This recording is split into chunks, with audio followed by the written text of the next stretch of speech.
Hi ಎಲ್ಲರಿಗೂ ನಮಸ್ತೆ. Welcome back to my kitchen Kannada channel. ಈ ವಿಡಿಯೋದಲ್ಲಿ ನಾನು ಫ್ರೈಡ್ ಕಾಲಿಫ್ಲವರ್ ಗ್ರೇವಿ ಮಾಡೋದು ತೋರಿಸ್ತಾ ಇದ್ದೀನಿ.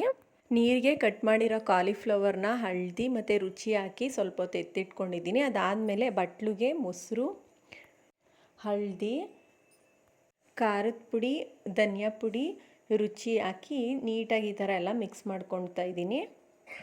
ಅದಾದಮೇಲೆ ಅದೇ ಮಸಾಲಾಗೆ ಇನ್ನೊಂದು ಸಲ ಕಾಲಿಫ್ಲವರ್ನ ತೊಳ್ಕೊಂಡು ಎಲ್ಲ ಫುಲ್ ಈ ರೀತಿ ಮಿಕ್ಸ್ ಮಾಡಿ ಒಂದು ಅರ್ಧ ಗಂಟೆ ಮಸಾಲ ಎಲ್ಲ ಅದಕ್ಕೆ ಹಿಡ್ಕೊಳ್ಳಿ ಅಂತ ಒಂದು ಅರ್ಧ ಗಂಟೆ ಎತ್ತಿಟ್ಕೊತಿದ್ದೀನಿ.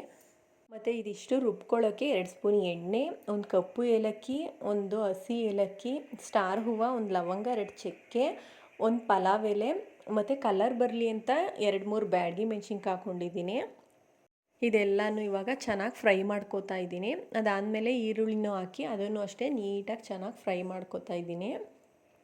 ಈರುಳ್ಳಿ ಹಸಿ ವಾಸನೆ ಹೋಗೋರ್ಗೆ ಫ್ರೈ ಮಾಡ್ಕೋತಿದ್ದೀನಿ. ಅದಾದಮೇಲೆ ಟೊಮೆಟೊ ಹಾಕಿ ಅರಿಶಿನ ಪುಡಿ, ರುಚಿ, ಗೋಡಂಬಿ ಹಾಕಿ ನೀಟಾಗಿ ಅದನ್ನು ಫ್ರೈ ಮಾಡಿಕೊಂಡು ಈ ರೀತಿಲಿ ಅದು ಫ್ರೈ ಆದಮೇಲೆ ಅದನ್ನ ತಣ್ಣಗಾಗೋಗಿ ಬಿಟ್ಟಿದ್ದೀನಿ. ಹುರಿದಿರೋ ಮಸಾಲ ಎಲ್ಲ ತಣ್ಣಗಾದ್ಮೇಲೆ ಜಾರ್ಗೆ ಹಾಕಿ ರುಬ್ಬಿಟ್ಕೊತಿದ್ದೀನಿ. ಅದಾದಮೇಲೆ ಇಲ್ಲಿ 2-3 ಸ್ಪೂನ್ ಎಣ್ಣೆ ಹಾಕಿ ಕಡಾಯಿಗೆ ಏನು ಮಸಾಲ ಇಟ್ಕೊಂಡಿದ್ವಲ್ಲ ಅದನ್ನು ಡ್ರೈ ಆಗಿ ಫುಲ್ಲು ನಾನು ಫ್ರೈ ಮಾಡ್ಕೋತಾ ಇದ್ದೀನಿ.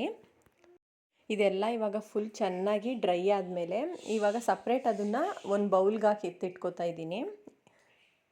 ನೋಡಿ ಇಲ್ಲಿ ಈ ಥರ ಎತ್ತಿಟ್ಕೊಂಡೆ.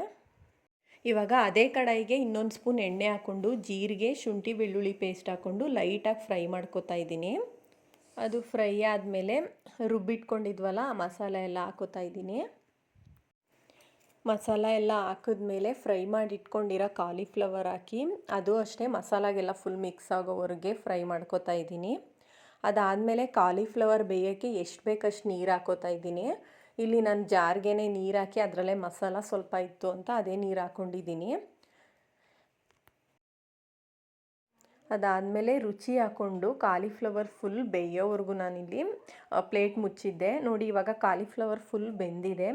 ಇದಕ್ಕೆ ಇವಾಗ ನಾನು ಗರಂ ಮಸಾಲ ಒಂದು ಅರ್ಧ ಸ್ಪೂನು, ಕಸೂರಿ ಮೇಥಿ ಹಾಕಿ ಇದನ್ನು ಅಷ್ಟೇ ನೀಟಾಗಿ ಮಿಕ್ಸ್ ಮಾಡಿದ್ರೆ ಇವಾಗ ಡ್ರೈ ಕಾಲಿಫ್ಲವರ್ ಗ್ರೇವಿ ರೆಡಿ ಆಗುತ್ತೆ.